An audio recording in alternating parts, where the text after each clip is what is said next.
শেখ হাসিনা যে বাংলাদেশের ব্যাংকগুলো থেকে টাকা পয়সা লুটপাট করে দেশের বাইরে পাচার করলো, নিজের বোন, ছেলে মেয়ে, বোনের ছেলে মেয়ে সবাই মিলে যে টাকা পাচার করলো, তার অতি ক্ষুদ্র অতি ক্ষুদ্র একটি প্রমাণ সম্প্রতি পেয়েছে বাংলাদেশ ফাইন্যান্সিয়াল ইন্টেলিজেন্স ইউনিট, সংক্ষেপে যেটাকে BFIU বলে। তারা তদন্ত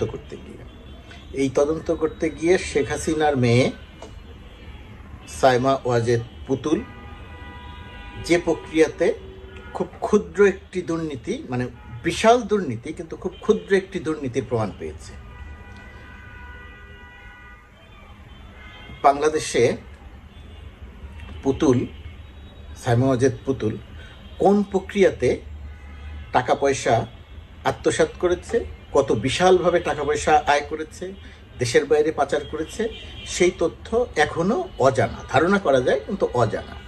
খুব ক্ষুদ্র যে প্রমাণটি পুতুলের থেকে পাওয়া গেছে, BFIU যেটা পেয়েছে, পুতুলের যে একটি ফাউন্ডেশন আছে তৈরি করেছিল, সূচনা ফাউন্ডেশন, এটা তৈরি করেছিল 2014 সালে একটি অলাভজনক প্রতিষ্ঠান, এর একটি ট্রাস্টি বোর্ড আছে। তো পুতুল যেটা করেছে যে একটা ট্রাস্টি বোর্ড, একটা প্রতিষ্ঠান তৈরি করেছে সূচনা ফাউন্ডেশন, যে প্রতিষ্ঠানের কোনো নাম আছে, ঠিকানা নেই, অর্থাৎ একটা ভুয়া প্রতিষ্ঠান। এই প্রতিষ্ঠানটি 2014 সাল থেকে এই 2024 সাল পালিয়ে যাওয়ার আগে পর্যন্ত 179 কোটি টাকা অনুদান পেয়েছে। 179 কোটি টাকা। মজার ব্যাপার হচ্ছে এই অনুদানটি কারা দিয়েছে জানেন? এই অনুদানটি যারা দিয়েছে, অর্থাৎ পুতুলকে যারা টাকা দিয়েছে, তার মধ্যে অন্যতম এসআলম গ্রুপ। এসআলম গ্রুপকে বুঝতে পারছেন, ইসলামী ব্যাংক সহ 7-8টি ব্যাংক যাদেরকে দেয়া হয়েছে, এবং তারা মানে কয়েক লক্ষ কোটি টাকা দেশের বাইরে পাচার করেছে বাংলাদেশ থেকে, ব্যাংকগুলো থেকে জালিয়াতি করে তুলে নিয়ে। এই পাচার করা টাকার খুব ছোট্ট একটা অংশ, কিন্তু আমাদের জন্য বিশাল, সেই টাকাটা পুতুলকে দিয়েছে সূচনা ফাউন্ডেশনে, নাম ঠিকানাবিহীন ফাউন্ডেশনে। আর কারা টাকা দিয়েছে সূচনা ফাউন্ডেশনে? বেক্সিমকো গ্রুপ বিশাল অঙ্কের ঋণ নিয়েছে ভুয়া প্রতিষ্ঠানের নামে। শেখ পরিবারকে, শেখ হাসিনাকে খুশি করার জন্য পুতুলের ভুয়া ঠিকানাবিহীন সূচনা ফাউন্ডেশনে টাকা দিয়েছে বেক্সিমকো। এটা ওই যে BFIU তদন্ত করে বের করেছে। আর টাকা দিয়েছে কারা? আর টাকা দিয়েছে পিকে হালদার। পিকে হালদার কে বুঝতে পারছেন? লুটেরা। বাংলাদেশের ব্যাংকগুলো থেকে, আর্থিক প্রতিষ্ঠান থেকে 10,000 কোটি টাকার বেশি দুর্নীতি করে দেশের বাইরে পাচার করে ভারত হয়ে পালিয়ে যাচ্ছিলেন। পালানোর সুযোগ করে দেয়া হয়েছিল, ভারতে গিয়ে সে ধরা পড়েছিল, ভারতের কারাগারে ছিল, সম্প্রতি জামিনে মুক্তি পেয়েছেন। তার টাকা কিন্তু সে পাচার করে দিয়েছে।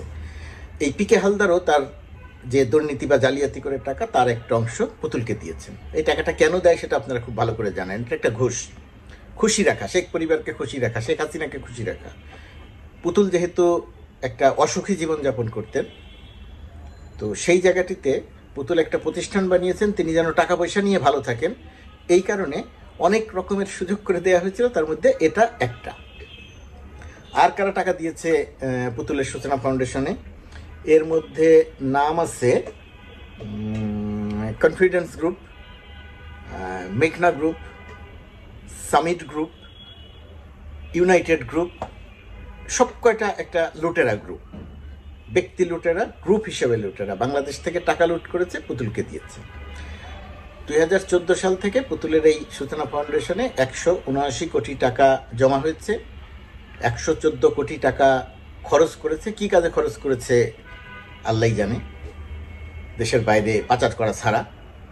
65 কোটি টাকা এখনও তার এই সূচনা ফাউন্ডেশনের অ্যাকাউন্টে রয়ে গেছে, যে অ্যাকাউন্টটি জব্দ করে রাখা হয়েছে। হঠাৎ করে যেহেতু পতন হয়েছে, সেই কারণে বুঝতে পারেনি যে এই টাকাটা সরিয়ে নিতে হবে, তো সরিয়ে নিতে পারেনি। এরকম প্রতিষ্ঠান আরও আছে। এই যে এখন ওই কী বলে আপনার আন্দোলন যখন চলছিল, তখন সবচেয়ে বড় বড় কথা বলছিল মোহাম্মদ আলী আরাফাত। হিরো আলমের কাছে পরাজিত হয়েছিল ঢাকা 10 আসনে, কিন্তু জোর করে হিরো আলমকে পরাজিত করে সে MP হয়েছিল। আরাফাত একটা বেসরকারি বিশ্ববিদ্যালয়ের শিক্ষক, আরাফাতে একটা দোকান ছিল, সেই দোকানটার নাম সুচিন্তা ফাউন্ডেশন। এই সূচনা ফাউন্ডেশনের মতোই আর একটা প্রতিষ্ঠান, সুচিন্তা ফাউন্ডেশন। সেই সুচিন্তা ফাউন্ডেশন কোনো কোনো মন্ত্রণালয় থেকে 40-50 কোটি টাকা ফান্ড নিয়েছিল। আমি বিস্তারিত খোঁজ নেইনি, যে কেউ খোঁজ নিলে এটা জানতে পারবেন। 40 কোটি টাকা, কমপক্ষে 40 কোটি টাকা একবারে নিয়েছিল। পরে অন্যান্য জায়গা থেকে ওরা নিতে পারে, নিয়ে বড় গাড়ি কিনেছিল। ওই টাকা পুরোটাই ভাগবাটোয়ারা হয়েছে। মৌলবাদ বিরোধী কাজ করতো, জঙ্গি বিরোধী তৎপরতা চালাতো, প্রচারণা চালাতো, বড় বড় গালভরা নাম দিয়েছিল। Chittagong chapter, সুচিন্তা foundation Chittagong chapter, সুচিন্তা foundation Sylhet chapter, এরকম একটা নাম দিয়ে সেই প্রোপাগান্ডাগুলো চালাতো। আরাফাত পালিয়েছে, কিন্তু আরাফাতের এই সুচিন্তা ফাউন্ডেশনের সহযোগী কিছু কালপিট এখনো আছে ঢাকায়, ছোট কালপিট, নাম বলতে চাই না। সেই কালপিটগুলো সুচিন্তা ফাউন্ডেশনে আরাফাতকে সহায়তা করতো। এগুলো এতই ছোট এবং নিম্ন শ্রেণীর বিকারগ্রস্ত মানুষ, এদের নাম বলে শুধু শুধু বিপদে ফেলতে চাই না। তো ওই আরাফাতও ওই সুচিন্তা ফাউন্ডেশনে সরকার থেকে তো নিয়েছিলই, আমার ধারণা যে অন্যান্য জায়গা থেকেও নিয়েছিল, তদন্ত করলে সেটা পাওয়া যাবে। এখন সরকারের তদন্তের গতি যেহেতু অত্যন্ত ধীর, এই জন্য কতখানি কী করতে পারবে আমি ঠিক নিশ্চিত নই। তো আরাফাতের সুচিন্তা তো একটা বেসরকারি অলাভজনক প্রতিষ্ঠান, সেখান থেকে তার টাকা পয়সা পাওয়ার কথা না। ঘোষিতভাবে আরাফাত বেসরকারি বিশ্ববিদ্যালয়ের শিক্ষক, সেটাও ওই যে ইউনাইটেড গ্রুপেরই একটা বিশ্ববিদ্যালয়। বেসরকারি বিশ্ববিদ্যালয়ের শিক্ষকের বেতন কত ধারণা আছে, অনেক বেশি যদি বেতন হয় তাহলেই বা কত। সে এমপি হয়েছে, এমপি হওয়ার পরে ওই যে 1.5 কোটি টাকা দামের, 1.5 কোটি টাকা না, গাড়িটার দাম 10-12 কোটি টাকা, 8 কোটি টাকা ট্যাক্সই লাগে না, ট্যাক্স মওকুফ। ট্যাক্স বাদ দেওয়ার পরেও 1 থেকে 1.5 কোটি টাকা গাড়িটির দাম। সেই গাড়িটি সে আমদানি করেছিল। প্রশ্ন হচ্ছে, আরাফাত যদি বেসরকারি বিশ্ববিদ্যালয়ের শিক্ষক তার একমাত্র আয় হয়, তাহলে এই 1 থেকে 1.5 কোটি টাকা দিয়ে সে গাড়ি কিভাবে আমদানি করে?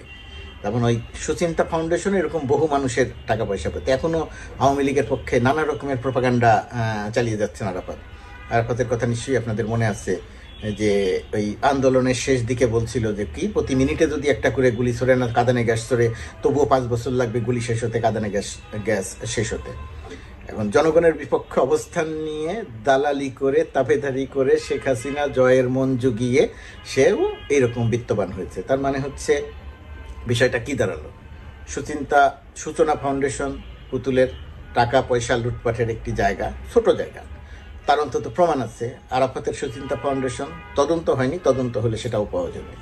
তো আজকে যে তথ্যগুলো আপনাদেরকে দিলাম, এগুলো কিন্তু এই যে বাংলাদেশ ফাইন্যান্সিয়াল ইন্টেলিজেন্স ইউনিটের যে তথ্য, সেই তথ্য পুতুলের সূচনা ফাউন্ডেশনের। আর আমরা দাবি করি এই তদন্তগুলোর বিস্তৃতি আরেকটু বাড়ানো, তদন্তগুলো আরেকটু বড় পরিসরে করার। পুতুলের যে দুর্নীতির 179 কোটি টাকা তার অ্যাকাউন্টে জমা হয়েছে, তার সূচনা ফাউন্ডেশনে জমা হয়েছে, এটা পুতুলের তুলনায় অত্যন্ত ক্ষুদ্র দুর্নীতি। এরা তো হাজার হাজার কোটি টাকার দুর্নীতি করেছে, দেশের বাইরে পাচার করেছে, সেইগুলো খুঁজে বের করা দরকার।